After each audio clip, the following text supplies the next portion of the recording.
ভাই মুরগি কত টাকা কেজি?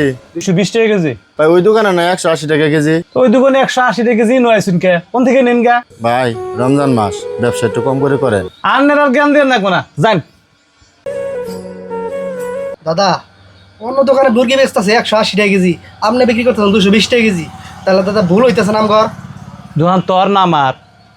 আপনার। বেশি কথা কসকে। ভাই মুরগি কয় টাকা কেজি? 220 টাকা কেজি। ভাই একটু কম হইব না? না কম হবো না। ভাই দেন গিয়া, বাসায় আমার ছোট ছোট দুটো বাচ্চা খালি গুস্ত গুস্ত করে, আর তাছাড়া রমজান মাস তো খুব একটা কাম হয় না। তো তোমার কাম কাজ নাই, আমি কি করবো? যান দিকে। ঠিক আছে ভাই। ভাই কারণ ভাই আপনার কাছে কত আছে? ভাই 150 টাকা আছে। আচ্ছা 150 টাকা দেন, আমি আপনার মুরগি আড়া দিতেছি। 150 টাকা মানে? বাকিটা কি তুই দিবি? হ্যাঁ আমি দিমু, আমি গরিব মানুষ, আমি গরিবের কষ্ট বুঝি। আজকে আমার যে হাজির হবো সেখান থেকে আপনি টাকা কাইটা রেখে দিয়েন। দাদা আপনি শুধু ব্যবসাটাই বুঝলেন, এই রমজান মাস গরিব মাসের দুঃখ কষ্টটা আপনি কি বুঝলেন না?